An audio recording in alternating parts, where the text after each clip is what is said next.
Coffee niyo po.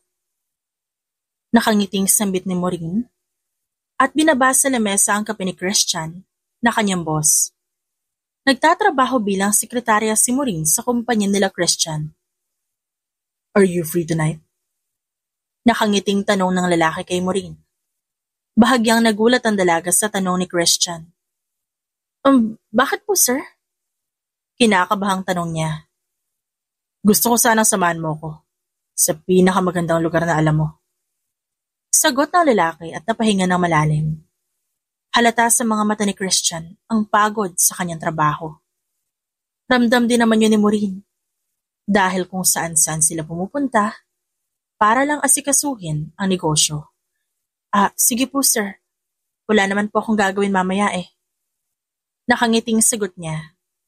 Iniisip ng dalaga na tulong niya na lang kay Christian na samahan to. May naisip na rin kasi si Maureen na magandang puntahan lalo na kapag gabi. Palihim namang napangiti si Christian nang makita ang ngiti ni Maureen. Nang magpaalam ang babae na babalik na sa kanyang mesa, sinundan nito ni Christian ang tingin. Napahinga ng malalim si Christian habang iniisip kung gaano siya kaduwag. Hindi man lang niya maamin kay Maureen kung gaano niya kagusto ang dalaga. Matapos ang oras ng kanilang trabaho, hinintay na lamang ni Maureen si Christian sa parking lot kung saan nakaparada ang mamahaling kotse ng lalaki. Hindi naman nagtagal ang paghihintay niya. Bumaba rin agad si Christian. Saan ba tayo pupunta? Tanong ni Christian kay Maureen nang pareho sila makasakay sa loob ng kotse. Basta sir, ituturo ko na lang po sa inyo. Nakangiting sagot ng babae. Maureen, kapag nasa labas tayo ng kumpanya, gaya nito, huwag mo na akong tawaging sir. Just call me Christian. Nakangiting sambit ng lalaki at binuhay na ang makina ng sasakyan. Nakangiti namang tumango si Maureen kay Christian at nagsimula nang ituro ang kanilang daan papunta sa kanilang pupuntahan. Malapit na ba tayo? Kunotong tanong ni Christian habang nagmamaneho. Yes sir, Christian. Yes Christian, malapit na. Konti na lang. Nakangiting sagot ng babae.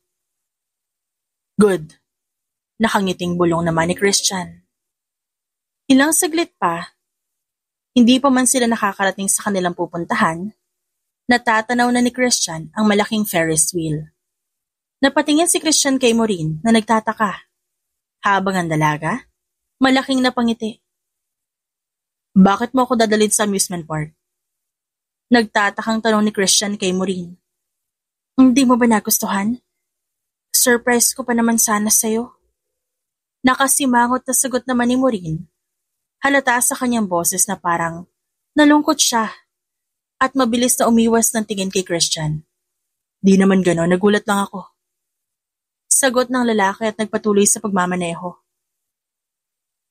Ang kaninang excitement ni Maureen bigla na lang nawala. Parang napahiya siya sa lalaki.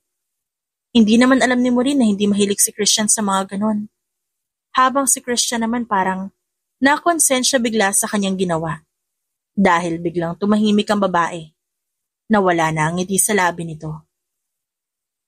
Nang makarating sila sa amusement park, mabilis na pinarada ni Christian ang kanyang kotse at lumabas na kasama si Maureen. Nakasimangot pa rin si Maureen habang pinagmamasdan ng paligid na maraming tao. Ang ilan nagtitinda ng kung ano-anong pagkain. Meron din nagtitinda ng mga balloons na umiilaw. Kaya ang iba'y tuwang-tuwa, lalo na ang mga bata. Di naman pala masama na pumunta tayo dito. Nakangiting sambit ni Christian. Bigla namang napangiti si Maureen sa kanyang narinig. Kahit maraming tao, maganda naman ang paligid. Dagdag pa ng lalaki at nakangiting bumaling ng tingin kay Maureen. Nakahinga ng maluwag si Christian nang mapansin niya ang ngiti sa mukha ni Maureen. Sabi ko na magugustuhan mo talaga dito. Dito kasi ako pumupunta kapag malungkot ako o kaya naman pagod sa trabaho. Nakaka-relax kasi kapag marami ka nakikitang tao sa paligid na masaya. Saad ni Maureen. At nakangiti na inililibot ang kanyang paningin sa paligid. Si Christian naman hindi maalis ang tingin sa babae. Gusto mo bang subukan ng mga rides? Tanong ni Christian sa dalaga. Nawala ang ngiti ni Maureen sa tanong ni Christian. Takot kasi si Maureen sa matataas, lalo na sa Ferris wheel. Ikaw na lang, ayoko sumakay sa rides eh. Mabilis na sagot ng dalaga. Napansin ni Christian ang takot sa mukha ni Maureen, kaya naisip niyang asarin to. Mabilis niyang hinawakan ang kamay ng dalaga at hinila papasok sa loob ng amusement park. Teka, ayoko sumakay! Natatakot na sambit ni Maureen kay Christian habang tumatakbo sila. Huwag kang matakot, ako bahala sa'yo. Sambit ng lalaki. Kung titignan ngayon si Christian, parang normal lang itong tao. Hindi mukhang CEO ang kanyang postura. Dahil tuwang-tuwa siya. Habang nakikita niya natatakot si Maureen. Ayoko nga, Christian, nakakatakot! Pilit na hinihila ni Maureen ang kanyang kamay na hawak ng lalaki. Nang makarating sila sa Ferris wheel, kaagad nagbayad si Christian para sa kanilang dalawa ni Maureen. Hindi pa rin niya binibitawan ng dalaga. Dahil baka tumakbo ito kung saan. Hindi naman alam ni Maureen kung saan siya kakapit para lang hindi makapasok sa loob ng Ferris wheel mismo. Takot na takot siya habang nakatingin kay Christian. Napilit siyang hinahatak papasok sa Ferris wheel. Tara na, may harang naman eh, hindi ka malalaglag. Ayoko nga eh, ikaw na lang kasi. Matatanggal yung kaluluwa ko kapag sumakay ako dyan eh. Lalong natawa si Christian sa sinabi ni Maureen. Maging ang ibang tao na malapit sa kanila, tumawa rin. Ang cute niyo namang couple. Nakangiting sambit na isang babae. Nakasunod nila sa pila. Dahil sa sinabi ng babae, nabitawan ni Maureen ang kanyang pagkakapit sa isang bakal. Kaya mas nagkaroon ng pagkakataon si Christian na hilahin siya papasok. Teka lang! Takot na sigaw niya. Natawa lalo si Christian nang tuluyan na sila makapasok sa loob. Agad naghanap ng mahahawakan si Maureen dahil bahagyayong gumalaw. Para makasakay naman ang ibang pasahero. Don't be scared. Natatawang sambit ni Christian. Don't be scared mo mukha mo. Kita mo nang takot ako eh, pipilitin mo ako sumakay dito? Inis na sambit niya. Nakakala mo, hindi niya boss ang kanyang kausap. Mas lalong tumawa si Christian sa reaksyon niya. Ang cute mo. Wala sa sariling sambit ng lalaki. Napatingin si Maureen ng diretso kay Christian dahil sa sinabi nito. Nang ma-realize ng lalaki ang kanyang sinabi, napatikim siya at napatingin na lang sa baba. Dahil sa kahihiyan. Ilang minuto silang tahimik bago nagsimulang umikot ng tuluyan ang Ferris wheel. Napapikit naman si Maureen habang mahigpit ang hawak sa kanyang upuan. Kahit na may harang ang kanilang sinasakyan, hindi pa rin siya makampante. Pakiramdam ni Maureen, nawawalan siya ng kaluluwa sa tuwing bababa ang kanilang sinasakyan. Hey! Tawag ni Christian. Unti-unti namang minulat ni Maureen ang kanyang mata at diretsong tumingin kay Christian. Ano? Tuwang-tuwa ka kasi natatakot ako. Inis na sagot ni Maureen. Muling natawa ang lalaki sa sinabi niya. Tumingin ka sa labas, ang ganda. Ayoko nga eh, kita mo ang taas-taas niyan. Nagkunwari pa siyang naiiyak dahil sa takot. Trust me, tignan mo. Seryosong sabi ni Christian. Kahit takot si Maureen, pinilit niyang tumingin sa labas. Napamaang na lang siya sa kanyang nakita. Huminto ang Ferris wheel na kanilang sinasakyan, kaya hindi mapigilang mapatayo ni Maureen at sumilip sa labas ng Ferris wheel. Nakangiti niya yung pinagmasdan. Ang magandang tanawin na nakikita niya ay ang iba't ibang buildings na puno ng ilaw. Ang ganda! Nakangiti niya ang sambit. That's why you don't have to be afraid. Bakit ka matatakot sa matataas kung alam mo naman magiging worth it din? Ang lahat kapag nakaakyat ka na. Seryosong sambit ni Christian. Napahinga ng malalim si Maureen. Pinilit niyang sundin ang sinabi ng lalaki. Pinilit niyang huwag matakot. Nakatingin lamang si Maureen sa magandang view para mawala ang atensyon niya sa pagkatakot na nararamdaman. Nang magsimulang umandar ulit ang Ferris wheel, natumba si Maureen kung saan nakaupo si Christian. Napahawak naman si Maureen sa dalawang balikat ng lalaki. At konti na lang, maglalapat na ang kanilang mga labi. Hindi kaagad nakareact si Christian. Ramdam na ramdam niya ang tibok ng kanyang puso na bumibilis. Maging si Maureen, ganon din ang naramdaman habang nakatingin ng diretso sa mga mata ni Christian. Hindi pa man sila nagtatagal sa ganong posisyon, muling huminto ang kanilang sinasakyan. Dahilan para tuluyan ang maglapat ang kanilang labi. Nanlaki naman ang mata ni Maureen sa nangyari. Ilang segundo ang nakalipas na ganoon ang kanilang posisyon. Mabilis na tumayo si Maureen.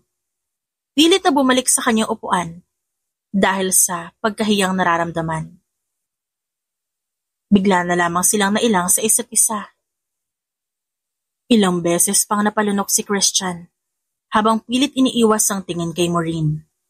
Sorry. Sorry sa nangyari. Napailing naman si Maureen. Sorry, ako dapat yung nagsasorry, hindi ko sinasadya.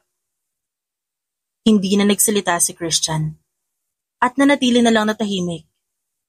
Nang matapos ang rides, bumaba na rin sila ng Ferris wheel.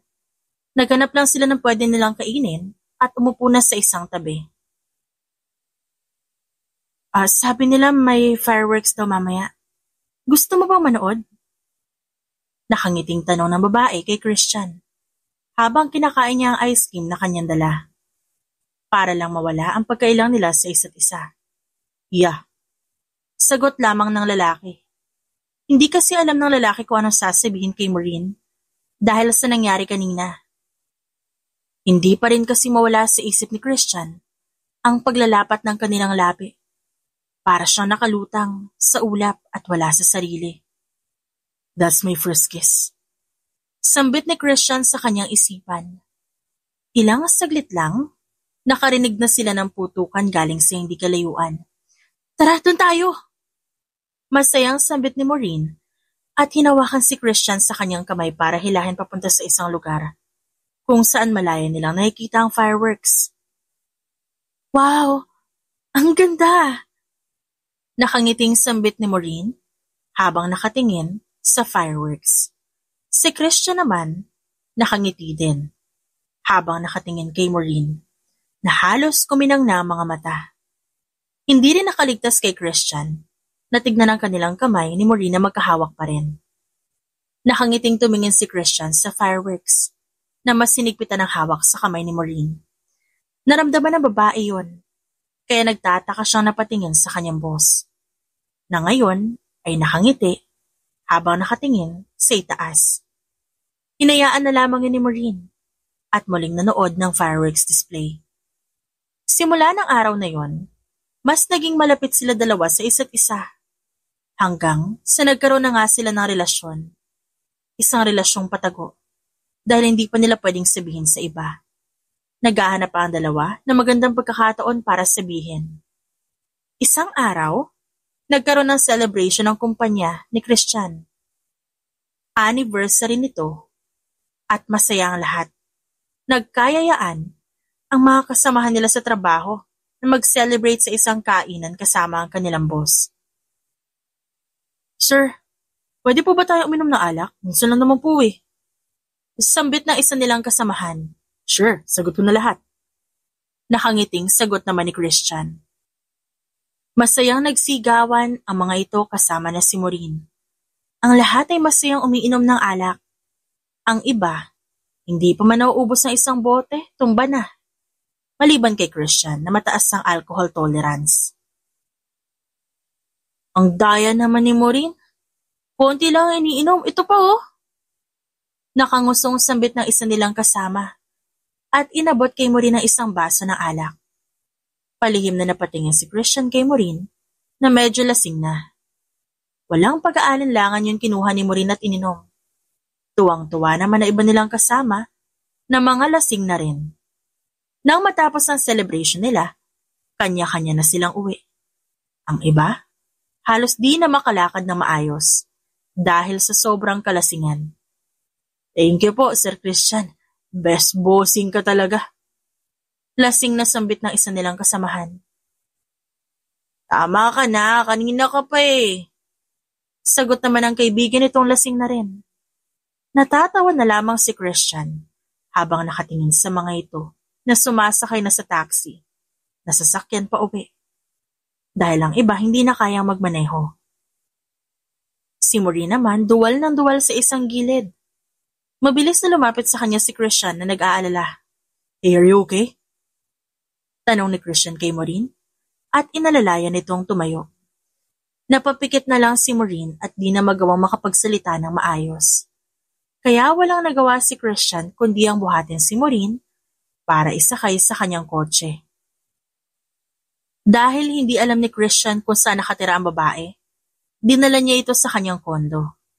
Hirap na hirap pa siya sa pag-alalay kay Maureen dahil ang likot nito at kung ano-ano pang sinasabi. Nang makarating sila sa kondo, agad niyang inilagay si Maureen sa kanyang kama. Napahinga naman ng malalim si Christian nang pagmasdan niya ang babae na mahimbing ang tulog. Di naman pala kaya, ang dami pang ininom. Sambit ni Christian at umiiling pa. Inayos niya ang pagkakahiga ni Maureen at nang maayos niya na, aalis na sana siya pero hinawakan ng babae ang kanyang kamay. Ngumiti ito pero nanatiling nakapikit ang kanyang mga mata. Ang gwapo mo. Bulong ni Maureen kay Christian. Bahagyang natawa ang lalaki. Pilit na inaalis ang kamay ni Maureen sa kanyang pagkakahawak. Pero mas lalong humigpit ang kapit ni Maureen sa kanya. Sinubukang tumayo ni Christian. Pero hinila siya ng babae. Kaya napahiga na rin siya sa kama. Mabilis namang pumulupot ang kamay ni Maureen sa katawan ni Christian. Shit! Sambit ng lalaki sa kanyang sarili. Napatingin si Christian kay Maureen dahil halos magkadikit na ang kanilang muka. Unti-unti namang dinilat ni Maureen ang kanyang mga mata. Matamis na ngumiti sa lalaki. Why? Kunot noong tanong ni Christian. Umiling naman si Maureen bilang sagot. Thank you. For what? Nothing. Sagot ni Maureen at muling pumikit. Napangiti si Christian at umayos na higa paharap kay Maureen. Inayos niya ang buhok nitong kumakalat sa muka ng dalaga at pinagmasdan ang muka ni Maureen. Lumapit ng konti si Christian at hinalikan niya ang noo ng babae. Mabilis namang napamulat si Maureen at lumapit ito kay Christian para halikan ang lalaki sa labi. Pagyapang nagulat si Christian sa ginawa ni Maureen. Naging malalim ang halik ni Maureen sa kanya. Noong una, pinipigilan pa niya ang sarili.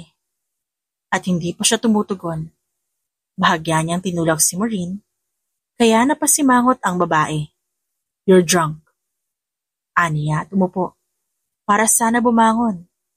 Dahil natatakot siyang sa iba mapunta ang kanilang halikan. I'm not. Nakasimangot na sagot ng babae. Bahagyang natawa si Christian dahil sa itsura ni Maureen na ngayon ay nakaupo na rin kagaya niya. Matulog ka na, maliligo lang ako. Sagot ni Christian at muling lumapit kay Maureen para halikan sana ito sa noo. Pero mabilis na nahila ng babae ang kanyang necktie at hinalikan siya nito sa labi. Wala nang nagawa si Christian sa mapusok na halik ni Maureen dahil nagiinit na rin siya at nahihirapan ng pigilan ng kanyang sarili. Tumugon siya sa halik ng babae na palalim na ng palalim. Kung lasing si Maureen, mas nalalasing si Christian sa ginagawang halik ni Maureen sa kanya. Para siyang mababaliw. Kinaumagahan, pagmulat ni Maureen, nakangiting muka agad ni Christian ang bumungad sa kanya. Good morning.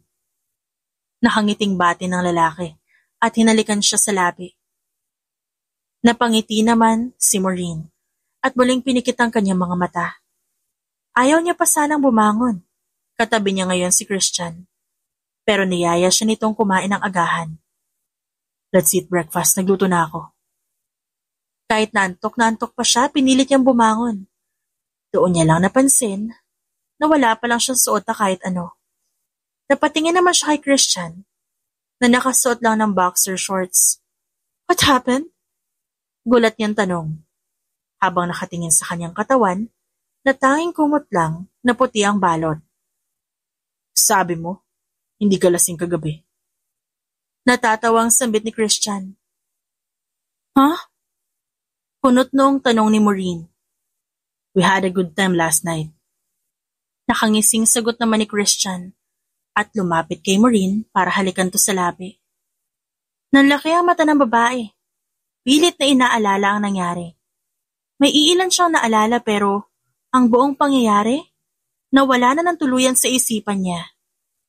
Natampal niya ang sariling noo dahil sa kagagahang ginawa niya. Napahinga na lamang siya ng malalim habang nakatingin kay Christian na natatawa sa reaksyon niya. Wala na siyang nagawa sa nangyari. Wala naman nagbago sa dalawa. Mas lalo pa nga sila naging malapit sa isa't isa. Ang akala ni Maureen, masaya na siya habang buhay. Dahil nandiyan si Christian. Ngunit magbabago pala sa isang pagkakataon lang. Isang araw, sunod-sunod na katok ang nagpagising kay Maureen mula sa kanyang kondo. Kahit antok na antok pa siya. Naglakad siya papunta sa pinto at binuksan yun. Nagulat siya nang makita ang ina ni Christian at may kasama itong magandang babae na hindi niya kilala.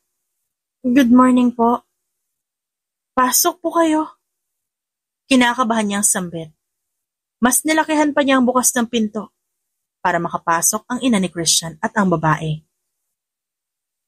So, you're Maureen? Sambit ng babae na makapasok sa loob at tinanggal ang suot na shades. Yes po. Bakit pa pala kayo nandito? Magalang niyang tanong sa ina ng lalaki. Magiging straightforward na ako sa'yo. Hinding-hindi na ako magpapaligoy-ligoy pa. Seryosong sambit ng ina ni Christian. Nakaramdam naman ng kaba si Maureen habang nakatingin sa matanda. Ano po yun? By the way, my name is Ashley, but you can call me Ash for short. I am Christian's fiancé. Sambit nito. Narinig niya ang pagdiriin nito sa salitang fiancé. Nanlaki ang mata ni Maureen. Mabilis ang tibok ng kanyang puso sa sinabi nito. Maureen, here's 1 million pesos. Hiwalayan mo na ang anak ko. Buntis si Ashley. Kailangan nila magpakasal sa lalong madaling panahon. Ginagamit ka lang ni Christian para maligayahan siya sa buhay. Kaya ako sa'yo, ngayon pala mag-isip ka na. I'm just helping you here. Huwag mong masamain na sinabi namin sa'yo ang totoo. Ashley and Christian are engaged 2 years ago. Kaya bago pa man maging kayo, sila na ni Christian. Seryosong sabi ng ina ng lalaki. Sunod-sunod ang pagtulo ng luha ni Maureen sa kanyang nalaman. Umiling-iling pa siya habang nakatingin sa kanyang mga paang nanginginig. Ilang saglit lang kusang nanlambot ang kanyang mga paa, kaya napaupo na siya sa sahig. I'm sorry to tell you this. Hindi naman namin gustong saktan ka. Nandito kami para tulungan ka at ilayo ko sa kanya. Kunwaring nag-aalalang sambit naman ni Ashley. Nang magkatinginan si Ashley at ang ina ni Christian, sumilay ang ngiti sa labi ng mga ito. Sasabihin ko na rin sa'yo. Naaalis si Christian papunta ng California para doon asikasuhin ang aming negosyo. So use this money para mabuhay ka. Sambit muli ng ina ni Christian. Pag-iling at pag-iyak lang ang naging tugon ni Maureen. Halos hindi na siya makahinga ng maayos sa labis na pag-iyak at sakit na kanyang nararamdaman. Please, don't tell Christian na kami nagsabi sa'yo nito. Sigurado naman ako sasabihin niya rin sa'yo kapag nakuha niya na yung gusto niya sa'yo eh. So ngayon palang inunahan na namin siya para hindi na tumagal pa yung relasyon niyo. Dahil mas masakit yun. Sambit muli ni Ashley. Hindi muli nagsalita si Maureen. Nagpaalam na ang dalawa. Ngunit umiiyak pa rin siya at napaupo na sa sahig. Hindi niya matanggap na ginawa yun ni Christian sa kanya. Mas sinisisi niya ang sarili dahil naging bulag siya sa pag-ibig ni Christian na akala niya ay totoo. Kahit na alam na ni Maureen ang totoo, pumasok pa rin siya ng opisina. Hindi para magtrabaho, kundi para makapaghiwalay na ng tuluyan kay Christian. Mabilis na pumasok si Maureen sa opisina ng lalaki. Ang mga kasamahan niya sa trabaho, takang-taka, nang makita nila si Maureen na galit habang naglalakad papasok sa opisina ni Christian. "Maureen!" Tawag ng isang kasamahan niya pero hindi niya ito pinansin. Ano nangyari dun? Bakit kaya galit siya? Tanong naman ng isa. Kanya-kanyang haka-haka ang pumasok sa isipan ng mga ito. Hindi naman kasi nila naririnig kung anong pinag-uusapan sa loob dahil soundproof ang opisina na yon. Kahit lumapit pa ang iba, wala silang maririnig. Si Maureen, tuluyan nang nakapasok sa loob ng opisina ni Christian. Mabilis siyang lumapit sa binata at walang pasabi niya itong sinampal ng 2 beses sa magkabila nitong pisngi. "Hayop ka!" Umiiyak na saad niya. Sumisikip ang kanyang dibdib dahil sa sakit. Si Christian naman gulat na gulat sa ginawa ni Maureen. Napakunot ang kanyang noo nang makita kung gaano nahihirapan ang babae dahil sa pag-iyak nito. "Babe, what's wrong?" Mahinahon niyang tanong at tumayo para lapitan to.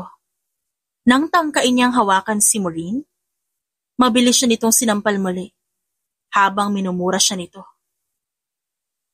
Sasampalin sana siya muli ng babae pero hinawakan niya ang 2 kamay ni Maureen para hindi ito makakilos.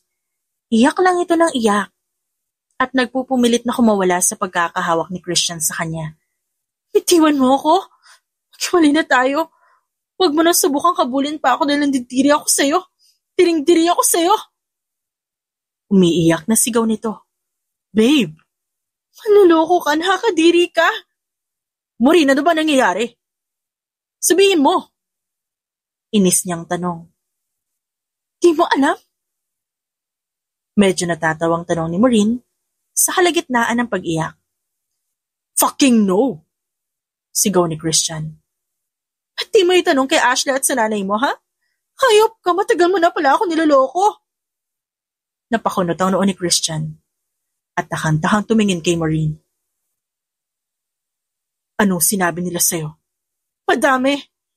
Akala ko pa naman totoo lahat ng pinapakita at pinaparamdam mo sa akin. Yun pala, niloloko mo lang akong hayop ka."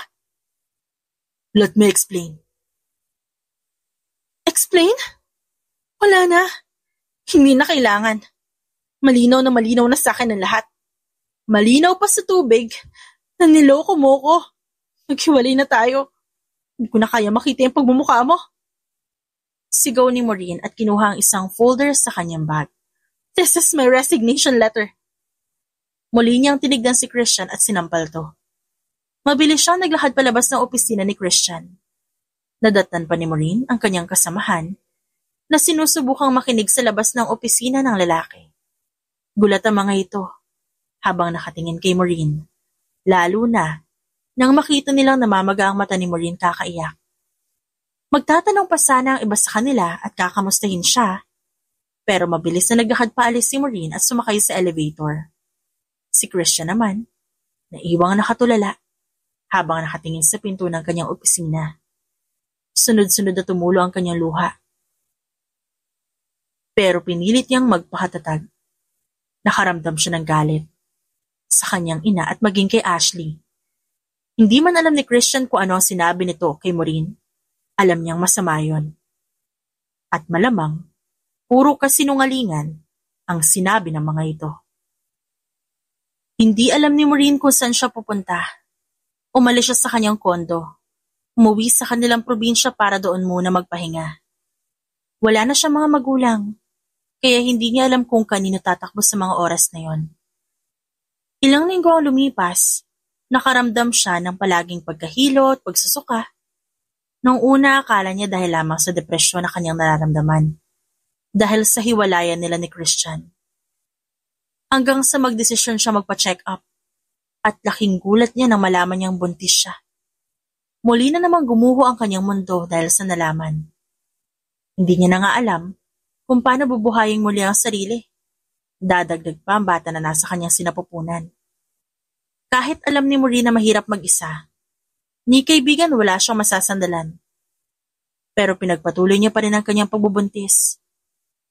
Dahil hindi lamang ito isa, kundi 3 mga bata na iniwan sa kanya ni Christian. After 10 years, masaya niyang naitaguyod ang kanyang mga anak sa tulong ng mga taong nakilala niya sa probinsya. Nakapagpatayo din siya ng sarili niyang negosyo dahil sa kanyang ipon noong nagtatrabaho pa siya. Hindi kalaunan, lumago na at ngayon may sarili na siyang kumpanya. Michael, Mickey! Tignan niyo si Mami, umiyak na naman sa kwarto niya. Sambit ni Mitch sa kanyang 2 kapatid. Lumapit naman ang dalawa at sumilip sa kwarto ng kanilang ina na si Maureen. Oo nga, parang tuwing uuwi na lang siya galing trabaho, umiiyak siya. Sagot naman ni Michael. Bakit kaya lagi siya umiiyak? May umaaway ba kay Mami sa work niya? Tanong naman ni Mickey. Baka naman dahil kay Daddy. Napatingin si Michael at Mickey kay Mitch dahil sa sinabi nito. Bakit naman dahil kay Daddy? Wala kaya tayong Daddy? Sagot naman ni Michael. Kaya nga. Sang-ayon naman ni Mickey sa sinabi ni Michael. Wala nga, kaya hahanapin natin siya para malaman natin kung bakit di natin siya kasama at saka para malaman natin kung bakit laging umiiyak si Mommy. Paano natin siya hahanapin? Hindi naman natin sinasabi ni Mommy kung sino si Daddy eh. Napaisip naman si Mitch. Kahit pangalan ng kanilang ama, hindi sinasabi ni Maureen sa kanila. Kaya walang alam ang mga bata kung sino talaga ang kanilang ama. Kinabukasan maagang umalis ng kanilang bahay si Maureen para asikasuhin ang kanilang negosyo. Mommy, ang aga niyo naman po umalis. Nakangusong sambit ni Mitch sa kanyang ina. Oo nga po, Mommy. Sang-ayon ni Michael. Mommy, pwede pa ba kami sumama sa'yo? Nakakasawa na dito sa bahay. Wala naman po kaming pasok ngayon. Nakangiting sambit ni Mickey. Ang 3 bata ay naghihintay sa sagot ng kanilang ina. Napahinga ng malalim si Maureen at napangiti habang nakatingin sa kanyang mga anak. Hindi pwede eh. Marami kasi akong gagawin sa kumpanya. Hindi ko kayo mababantayan doon. Hindi naman po kami magpapasaway. Sagot ni Mitch kahit bagsak na ang balikat ng kanyang mga kambal. Ganito na lang, bibilan ko kayo ng pasalubong pauwi. Mamayang hapon, pero dito lang kayo sa bahay. Nakangiting sabi ni Maureen sa kanyang mga anak. Napanguso naman ang 3 at halatang ayaw ang sinabi ng kanilang ina. Hindi naman mapakali si Maureen nang makita na nakasimangot ang 3 niyang anak. Hindi nga alam kung paano magpapaliwanag sa mga bata dahil ayaw niya muna itong isama sa kumpanya nila. Kung nandito lang si Daddy. Napakunot ang noon ni Maureen nang marinig ang binubulong ni Michael. Michael, ano sinabi mo? Kunot noon niyang tanong at nilapitan ng anak. Wala po. Kinakabahang sagot ni Michael. Nakaramdam ng kaba si Maureen sa sinabi ng anak. Mommy, ba't wala po kaming Daddy? Mabilis na tanong ni Mickey. Lalong nadagdagan ang kaba niya sa tanong nito. At hindi niya alam kung paano magpapaliwanag sa kanyang mga anak. Sa 10 taong nakalipas, ngayon lang nagtanong ang kanyang mga anak kung bakit wala silang ama. Ang 3 kambal, nakatingin sa kanilang ina na hindi alam ang isasagot. Ayaw naman ni Maureen na magsinungaling sa mga bata. May karapatan naman ng mga ito na malaman ng totoo. Gusto niyo ba talaga siya makilala? Yes po. Ganito kasi yon. Ang daddy niyo, mayaman, pogi at higit sa lahat, maldito. Nakangiting pagkakwento ni Maureen. Ano po ang pangalan niya? Kunot noong tanong ni Mitch. Napahinga ng malalim si Mitch bago tumingin sa kanyang mga kakambal. Umaasang sasabihin ng kanilang ina kung anong pangalan ng kanilang ama. Christian Benitez. Hindi siya makikita ngayon sa Pilipinas, nasa ibang bansa siya. Kasama ang kanyang totoong mahal. Mahinang sagot naman ni Maureen, at parang bumalik na naman sa kanya lahat ng alaala ng mga nangyari noon. Napahinga na lang siya ng malalim. Ayaw niya nang maalala ang mga yon. Dahil sa tuwing bumabalik sa isipan niya ang pangyayari, naiiyak lamang siya. Apektado pa rin kasi si Maureen sa mga nangyari noon. Kahit pa 10 taon na ang lumipas, hindi pa rin siya makapaniwala na mangyayari sa kanya ang bagay na yon. Dahil una niyang minahal si Christian at ang akala niya, panghabang buhay ang kanilang pag-iibigan. Wala namang nagawa mga bata nang hindi sila sinama ng kanilang ina sa kumpanya. Naiwan sila sa bahay kasama ang kanilang yaya. Hiramin natin ang laptop ni Mami pagkatapos hanapin natin si Daddy. Suhestyon ni Mitch sa kanyang mga kapatid. Mabilis tumango ang dalawa at tumakbo papunta sa kwarto ng kanilang ina. Dahil hindi naman nilak ni Maureen ang kanyang kwarto, malayang nakapasok ang tatlo sa loob. Mabilis nilang hinanap ang laptop ni Maureen at binuksan yon. Walang password. At mukha nilang tatlo ang unang bumungad sa kanila. Jan, pindutin mo yan tapos itype po pangalan ni Daddy. Sambit ni Michael. Sinunod naman ni Mitch si Michael. Nang ma-type ang pangalan ng kanilang ama sa search bar ng Google, at nang matapos i-type, si Mickey naman ang pumindot ng enter.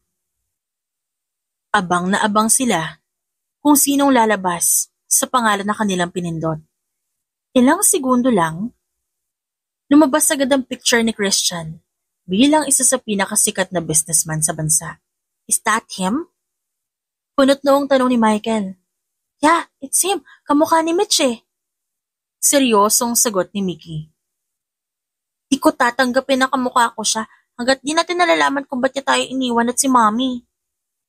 Galit na sagot ni Mitch. Kailangan nating makiganti kay Daddy. Hindi pwedeng hayaan na lang nating palaging umiiyak ang nanay natin. Saad naman ni Michael na sinang-ayunan ng kanyang dalawang kapatid. Sabi ni Mommy wala si Daddy sa bansa. Nasaan pala siya? Punot na ang tanong ni Mitch habang naghahanap pa ng ibang information patungkol sa kanilang ama. Click here, it's all about him. Tinuro ni Michael ang isang article at pinindot naman yun ni Mitch. Lumabas naman ng litrato ni Christian na nasa airport kasama ang kanyang mga bodyguards. Ang nakasulat dito, nakauwi na si Daddy sa Pilipinas. Sambit ni Mitch. Alam na kaya ni Mommy na nakauwi si Daddy? Punot noong tanong ni Michael. I think hindi pa. Kasi sabi niya sa atin kanina nasa ibang bansa. Pero paano natin siya hahanapin? Madali lang natin siya makikilala. Kamukhang-kamukha mo nga siya, Mitch. Hindi alam ng mga bata kung paano nila hahanapin si Christian sa personal. Hindi nila alam kung saan to nakatira. Wala ring alam ang magkakapatid kung saan ang kumpanya ni Christian. Kailangan nating kumbinsihin si Mommy na isama tayo sa work. Pwede tayo magtanong doon kung saan ang company ni Daddy. Pero paano? Di naman tayo sinasama ni Mommy sa company kasi masyado siyang busy. Sabi ni Mickey. Di magtago tayo sa kotse niya nang di niya nalalaman. Suhestyon ni Michael. Not that one. Think another plan. Sagot ni Mitch. Habang nagpaplano ang mga bata kung paano sila makakasama sa kanilang ina sa kumpanya nito, si Maureen naman hindi mapakali sa kanyang opisina. Dahil sa problema ng kanyang kumpanya.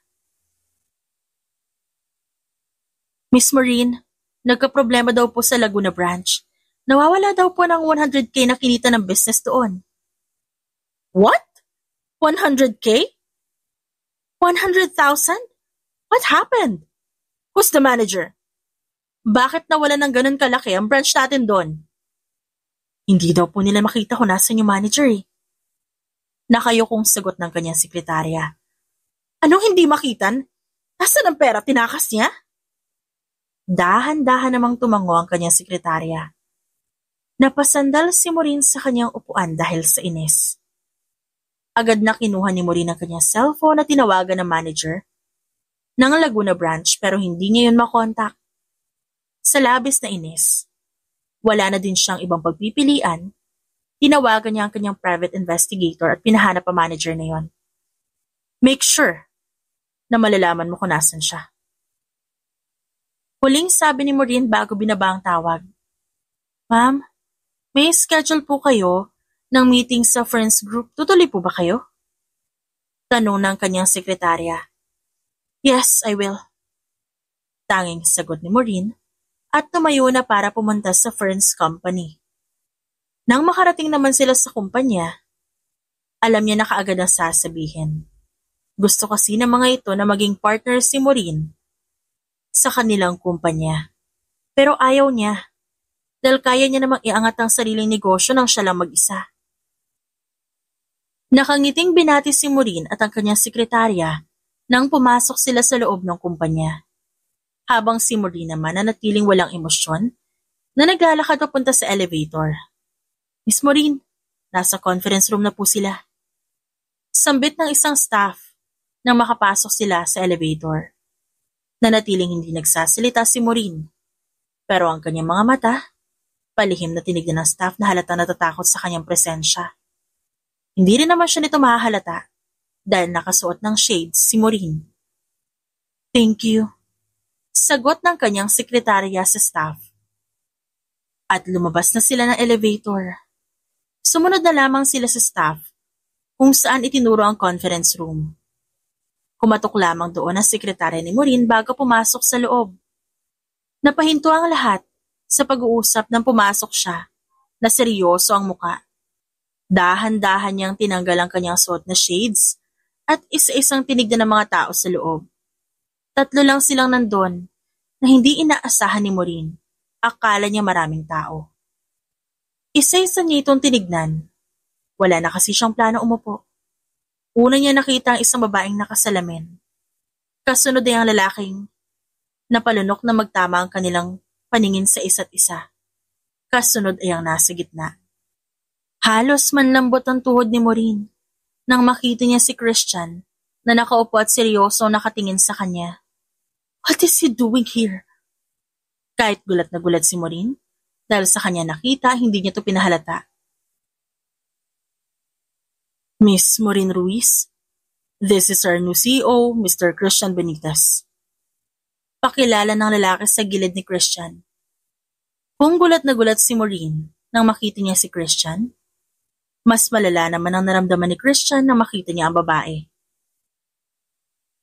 Biglang bumalik sa kanya ang ilang alaala. Nang matapos ang naging sagutan ni Christian at Maureen, agad umuwi si Christian sa kanilang mansyon para kumprontahin ang kanyang ina sa ginawa nito. Where is she? Galit na tanong ni Christian sa katulong na kanyang nakasalubong. Sir? Nasaan siya? Sigaw muli ni Christian. Hindi niya na hinintay ang sagot nito at dumiretso na lang siya papunta sa garden. Natambayan ng kanyang ina. Nang makalabas siya sa garden, gulat na napatingin ang kanyang ina sa kanya. Christian? Nakangiting sambit ni Ashley. Christian, what are you doing here? Nakangiting tanong sa kanya ng ina. What the hell did you say to Maureen? Galit niyang tanong habang naglalakad, palapit sa kanyang ina at kay Ashley. What are you saying? Saad ng kanyang ina at bahagyang natawa. Huwag niyo na akong gawing tanga. Alam ko may sinabi kayong kasinungalingan kay Maureen kaya gano'n na lang siya magalit sa akin.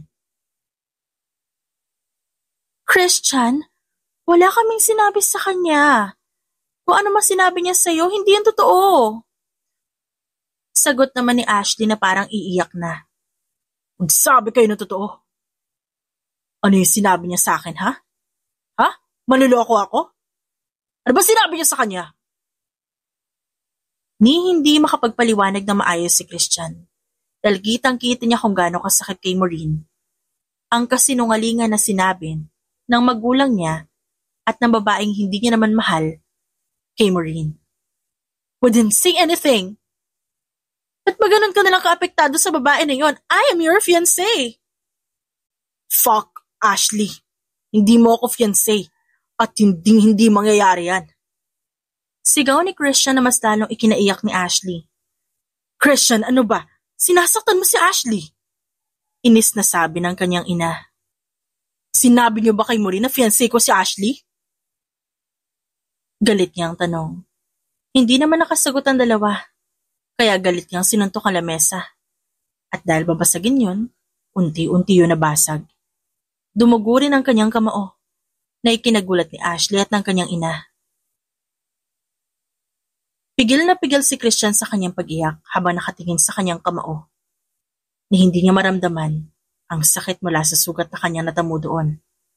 Mas nasasaktan siya sa nangyari sa kanila ni Maureen. Wag niyo nang pakikialaman ng buhay ko. Hindi ka na nagpakaina sa akin. Gusto mo pang gawing miserable ang buhay ko? Diring-diri akong tawagin kang ina. Hindi ka ba nahihiya sa ginagawa mo? Akala mo ba bulag ako? Alam ko lahat ng kabalbalan na ginagawa mo. Kilala ko rin ang lalaki na kakasiping mo kapag wala si Daddy. Galit na saad ni Christian. Nanlaki naman ang mata ng kanyang ina. Nagpapatunay na totoo ang sinasabi ng lalaki. Sakto namang dumating ang kanyang ama at gulat na gulat ito sa narinig. Is that true? Gulat na tanong ng kanyang ama.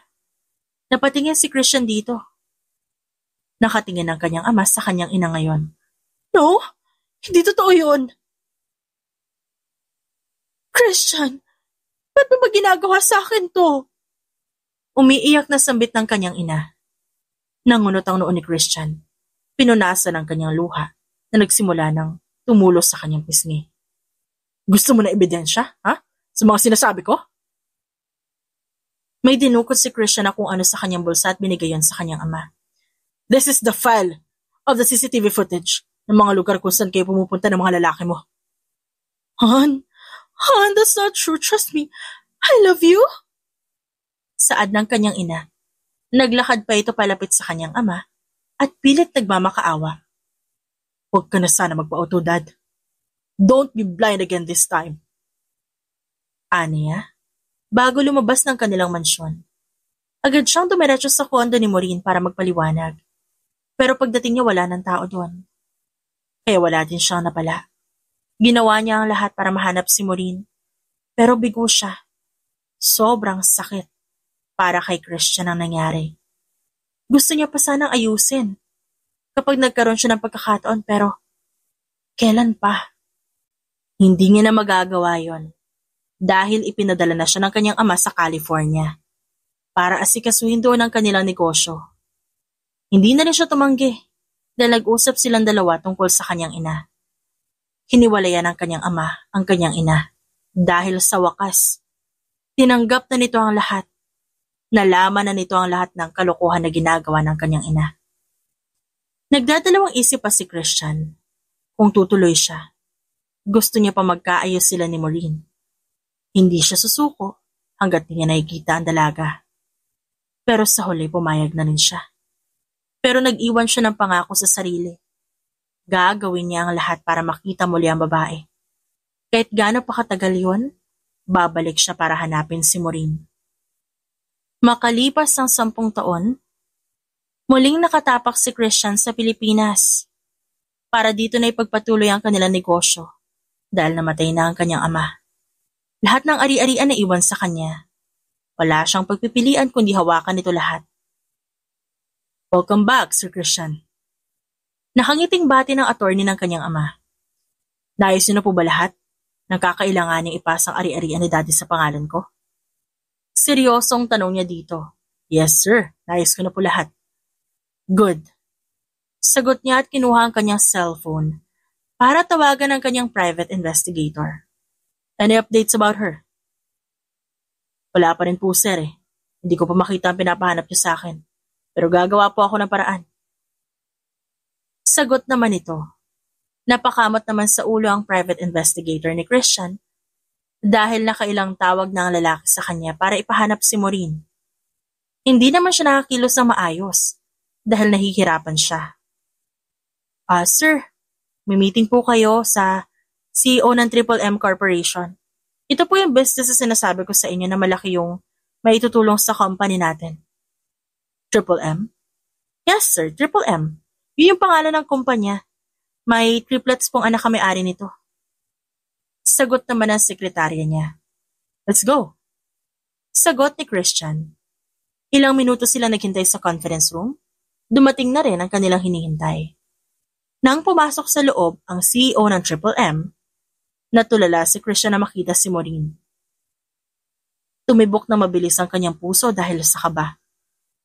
Pero ang babae, wala man na reaksyon na magtama ang kanilang mga mata. I want to clear something kaya ako pumunta dito. Panimula ni Maureen na hindi man lang nagawang umupo. Since the day you offer me about this partnership, I already rejected it. Ayoko nang paulit-ulit na kinukulit ako. At ang mga tauhan ko, para pilitin ako na makapagnegosyo sa inyo, this is the last time nakakausapin ko kayo about this. Ayoko na makulit. Dahil pwede ko kayong sampahan ng kaso kapag di kayo tumigil. Seryosong sambit ni Maureen at matalim na tumingin kay Christian. Hindi naman nakapagsalita ang lalaki. Sa sinabi ni Maureen, hindi pa rin siya makapaniwala na nasa harapan niya ngayon ang babae at halatang may galit pa rin to sa kanya. If you'll excuse us, may meeting pa ako.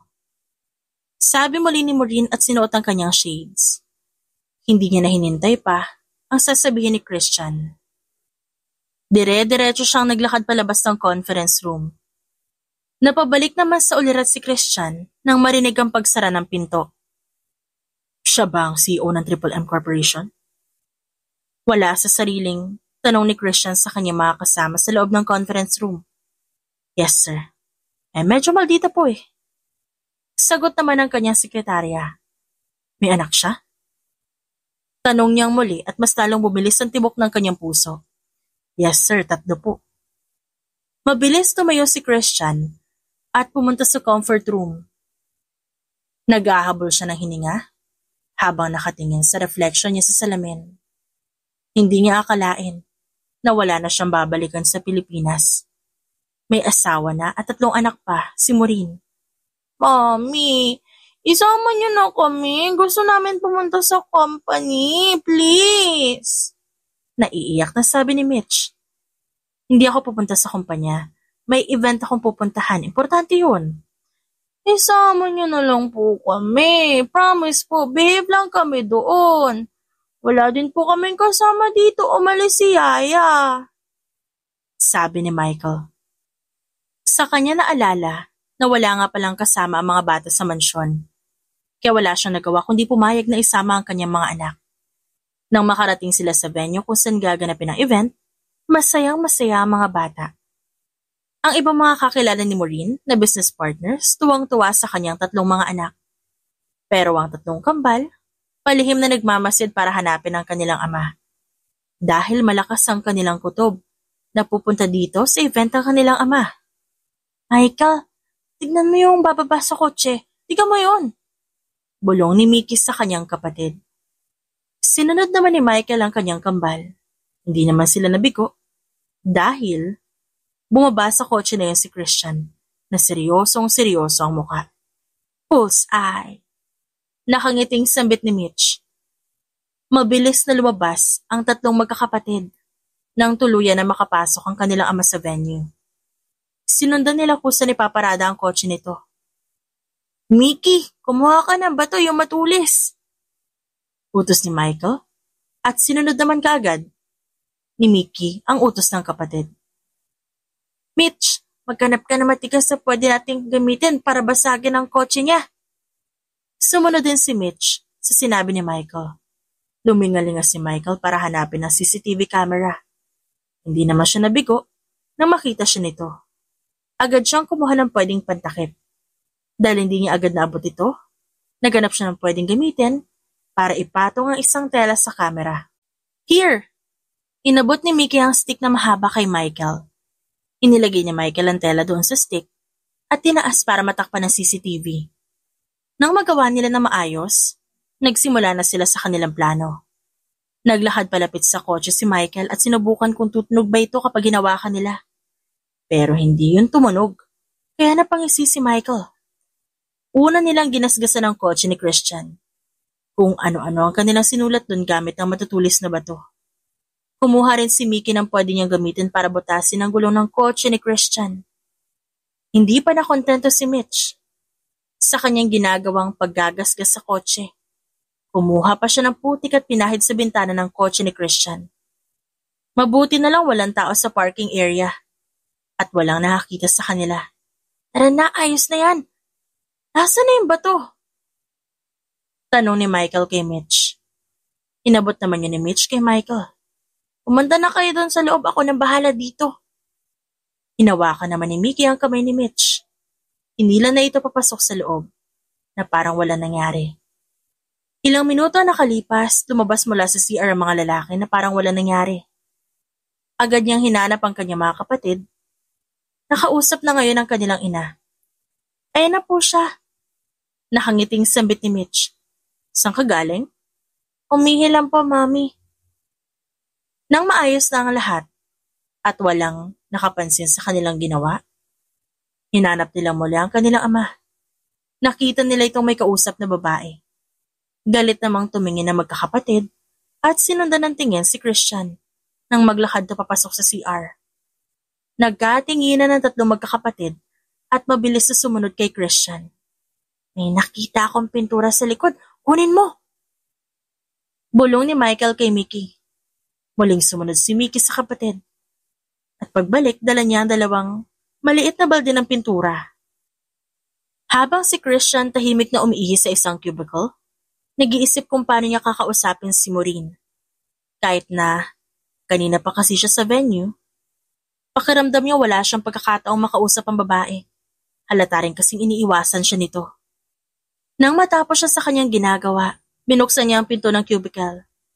Hindi pa man nakakaisang segundo, natapon na sa kanyang katawan ang pintura na magkaiba ang kulay. Napamura naman si Christian nang makita niya ang sarili sa salamin na punong-puno ng pintura. Ilang minuto lang pumasok na ang tatlong lalaki sa CR. At halos maiyak sila katatawa nang makita si Christian na punong-puno ng pintura. Ang tatlong magkakapatid naman, katabi ng kanilang ina habang kumakain ng chocolate. At hinihintay na lumabas mula sa CR si Christian. Ilang minuto lang, tumakbo palabas ng CR si Christian. Pero hindi niya napansin ang isang waiter na may dalang wine, kaya pareho silang natumba sa sahig. Lahat ng atensyon ng tao sa loob ng venue sa kanila nakatingin. Pero hindi nila mamukaan si Christian dahil punong-puno ng pintura ang kanyang muka. Tawang-tawa naman ang magkakapatid. Mommy, what happened to him? Natatawang tanong ni Mitch na akala mo hindi alam ang nangyayari. I don't know. Sagot lamang ni Maureen. Nagkasalubong ang kanilang tingin ni Christian at hiyang-hiya ito. Is that Christian? Tanong ni Maureen sa kanyang sekretarya. Yes, ma'am. Sagot naman ito. Hindi pa rin humihinto sa pagtawa ang tatlong magkakapatid habang iniisip na walang masasakyan si Christian dahil butas ang gulong ng kotse nito at sirado ng salamin ng kotse. Napamura na lamang si Christian nang makita ang kalagayan ng kanyang pinakamamahal na sasakyan. Gusto niya nang lumubog sa lupa dahil sa kahihiyan na nangyari sa kanya. Hindi pa nakontento ang magkakapatid sa kanilang ginawa kay Christian. Nang malaman ng mga bata kung saan nagtatrabaho ito, kung ano-ano ang kanilang pinapadala, nakatatawanan sa opisina at bahay ni Christian. Tuwang-tuwa naman ang mga bata habang nakikitang naiinis ang kanilang ama. Si Christian naman patuloy na iniimbestigahan na nangyayari sa kanya. Pero wala silang makuha kung sino ba talaga yon. Isang araw, naglakas loob si Christian na pumunta sa kumpanya ni Maureen, hindi para makapag-ayos, kundi para kumbinsihin itong pumayag na maging business partner niya. Si Maureen naman, abala sa kanyang ginagawa, nang bigla na lamang pumasok ang kanyang sekretarya sa kanyang opisina. Ma'am, nagugutom na daw po yung mga bata. Natatawang sambit ng sekretarya ni Maureen habang nakatingin sa kanyang mga anak na nasa labas ng kanyang opisina. Napatawa naman si Maureen at tumayo para puntahan ang mga ito. Meron kasi doong couch na pwede nilang tulugan dahil may TV rin doon na pwede nilang panooran. Nagpumilit na naman kasi ang mga ito na sumama sa kanya. Order something. Utos niya na makalabas sa opisina. Naglakad siya papalapit sa mga anak na nanonood ng TV ngayon. Mommy, I want to eat. Nakangusong sabi ni Mitch. Yeah, hintayin na lang natin yung order nyo. Dadating na din yon. Sigurado ba kayong ayaw nyo umuwi? Dito lang kayo? Sabay-sabay namang tumango ang mga bata. Hindi pa man tapos ang pag-uusap na mag-iina, pinutol na ito ng kanyang sekretarya. Ma'am, may bisita po kayo. Kumunot ang noon ni Maureen. Sino? Si Sir Christian po. Nakaramdam ng kaba si Maureen sa kanyang narinig. Maging ang kanyang mga anak na patingin sa kanya nang marinig ang pangalan ng kanilang ama. Ano daw ginagawa niya dito? I don't know, ma'am. Papasukin ko po ba? Tumango na lamang si Maureen at umupo sa isang sofa. Hindi niya alam kung anong sadya ni Christian. Kung ang kanyang mga anak ba o ang negosyo. Pero hindi alam ni Christian na may anak siya kay Maureen. Kaya imposibleng ang mga bata ang sadya nito. Nagkatingin na naman ang magkakapatid at may naisip na naman. Mami, doon na lang kami sa baba para makapag-usap kayo ng visitor mo. Hindi pa man nakakapagsalita si Maureen, lumabas na ang mga ito. Hindi nila pinansin si Christian na naglalakad papasok sa opisina ni Maureen. Pero si Christian, napansin ng tatlong magkakapatid na tumatakbo papasok sa elevator. Napakunot ang kanyang noo nang makita si Mitch na kamukhang kamukha niya. Pero hindi niya yun pinansin. May iba siyang bala kaya siya pumunta dito. Masama namang tumingin ang magkakapatid nang tumalikod na si Christian. Sabay-sabay silang sumakay ng elevator, pababa sa building. Habang nag-uusap si Christian at Maureen, kung ano-ano namang kalokohan ang ginawa nila sa kotse ng lalaki. Anong ginagawa mo dito? Di ba sinabi ko na sa'yo na ayaw ko? Inis na tanong ni Maureen sa lalaki. Why? Wala ka namang rason para tumanggi ah. Marami. Kung yun nakaraan natin, it's unreasonable. Hindi. Bago ka pa man dumating, tumatanggi na ako sa kumpanya mo. Maliban sa mababa ang sales ito, hindi ko gusto ang products nyo. And also I realize na hindi tayo pwede magsama sa isang negosyo. Hindi ko kaya makatrabaho ka. At bakit naman di mo kayang makipagtrabaho sa akin? Hindi ba? Sekretarya kita dati. Napahinga ng malalim si Maureen nang hindi inaalis ang tingin kay Christian. Please, don't bring the past here. Tapos na yun. Ayoko na maalala lahat ng kawalang ang ginawa mo sa akin. So, wala ka ng ibang sasabihin maliban sa offer mo? You can leave now. Please, Maureen, umayag ka na. It's a big help to our company. I said no! Hindi ka ba nakakaintindi? Magsasalita pa sana si Christian na bigla na lang pumasok sa opisina ni Maureen ang kanyang sekretarya. Ma'am, ang mga bata po pinaglalaroan ng kotse ni Sir Christian. Nanlaki ang mga mata ni Christian sa kanyang narinig. What? Inis na sabi ni Maureen at mabilis tumayo para bumaba. Himik lang ang dalawa na nakasakay sa elevator. Pero si Maureen kabadong-kabado na. Si Christian naman nakakaramdam ng galit dahil sa kotse niya ang pinaglaruan ng mga ito. Hindi niya pa rin nakikita ang gumawa sa kotse niya noong nakaraan, tas ito na naman. Paghinto na elevator sa first floor, mabilis tumabas si Maureen para pumunta ng parking. May ilang mga tao nakapalibot at nanonood sa tatlong magkakapatid na masayang pinaglalaruan ang kotse ng kanilang ama. No! Sigaw ni Christian nang bubutasin na ni Michael ang gulong ng kotse ng kanilang ama. Daddy? Gulat na sambit ng tatlo. Napakunot ang noon ni Christian. Si Michael naman binitawan ng hawak na bato. Huminto rin si Mitch at Mickey sa ginagawa. Michael! Mickey! Mitch! Sigaw ni Maureen para tawagin ng tatlo. Isa-isa naman nagsilapitan ng tatlo sa kanilang ina. What did you say? Tanong ni Christian kay Michael. Nakatingin lamang si Michael kay Christian at halatang natatakot. Pumasok na kayo sa loob. Utos ni Maureen sa magkakapatid. No! Hindi nila pwedeng takasan ang ginawa nila sa kotse ko. Inis na sambit ni Christian kay Maureen. Kayo din ba may gawa sa kotse ko noong nakaraan? Inis na tanong ng lalaki. Huwag mo nga pagbintangan ng mga anak ko? Galit na sambit ni Maureen. I'm not blaming them. I'm just asking. Sagot naman ni Christian. Muli niyang tinignan ng mga bata. Nagtama ang kanilang mga mata. Dahan-dahang tumango ang mga ito. Nanlaki ang mata ni Maureen habang nakatingin sa kanyang mga anak. Shit! Why did you do that?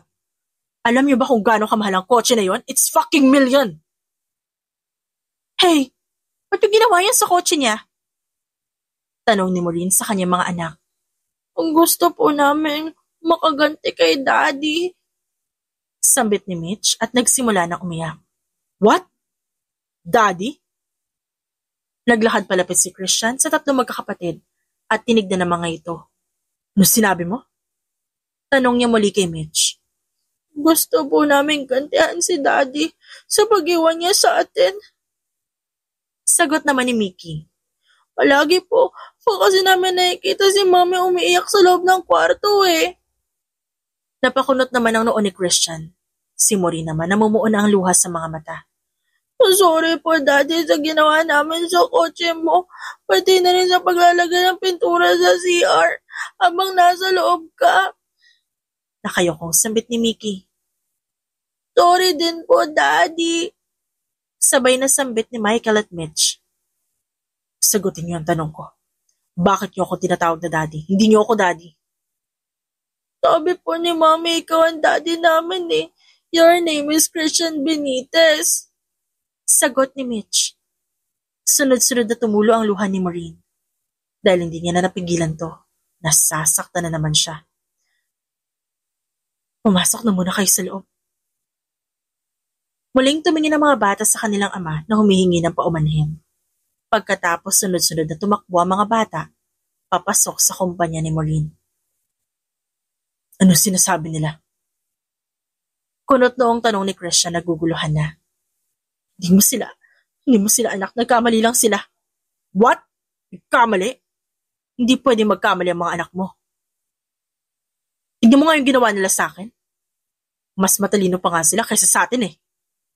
Tell me the truth, Maureen. Mga anak ko ba sila? Oo, mga anak mo sila. Masaya ka na? Ba't di mo sinabi sa akin dati, ha? Sa tingin mo ba sasabihin ko sa'yo sa kabila ng lahat na sinabi sa akin ni Ashley at ang mami mo? No. Mas gugustuhin ko pampalakihin ang mag-isa ang mga bata kaysa sabihin sa'yo ang totoo. Hindi mo nga ako hinanap eh. Hinanap kita? But I can't find you. Alam mo bang bumalik ako ng Pilipinas para hanapin ka ulit? Hindi pa ako nakakaalis ng airport, pinapahanap na kita. Hanggang sa nalaman ko may anak ka na. At yung sinabi ni Ashley at ni Mommy, hindi yung totoo. Kaya gusto ko magpaliwanag sa'yo noon pa pero wala akong pagkakataon. Pinagtabuyan mo ako. But I still love you, Maureen. Walang araw na hindi kita naisip nung nasa ibang bansa ako. Gusto kong ayusin ulit kung ano meron tayo noon. Please, payagan mo akong bumawi sa mga anak natin at magpaliwanag. Seryoso ang sabi ni Christian at di nakatakas ang luha sa kanyang mata. Na nakatingin kay Maureen na umiiyak din. Naglakad palapit si Christian kay Maureen para yakapin to. Mas lalo lamang naiyak ang babae nang maramdaman niya ang yakap ni Christian. I'm still waiting for you to find me. I'm so hoping na babalikan mo ako. Kasi ayoko lumaki yung mga anak ko na walang ama. And, sabihin mo ano pa? Mahal pa rin kita. Mahal na mahal kita. Mahigpit na niyakap ni Christian si Maureen nang sabihin niya ang mga salitang yon. Ang galit na nararamdaman ni Christian kanina napalitan ng saya na hindi niya inaasahang mararamdaman niya. Sa 10 taong pangungulila niya kay Maureen, hindi akalain ni Christian na hindi lang pala isa ang babalikan niya kundi 4. Dahil sa ginawang pag-uusap ni Maureen at Christian, walang araw na hindi bumabawi ang lalaki sa kanyang mag-iina. Ginawa lahat ni Christian para mapatawad siya ng kanyang mga anak. Nagpaliwanag siya sa mga ito kung bakit nalayo siya sa kanilang ina. Hindi naman siya nabigo. Ilang linggo lang lumipas. Pumayag naman ng mga bata na pakasalan ni Christian ang kanilang ina. Ang pamilya na dati wasak, ngayon buo na at nagmamahalan pa ng sobra. Hindi akalain ni Christian na sa muling pagbalik niya sa Pilipinas, matutupad ang matagal niya ng pangarap. Ang makasama si Maureen nang matagal hanggang kamatayan. At ngayon, hindi lamang si Maureen, kasama pa niya ang kanyang 3 anak. The end.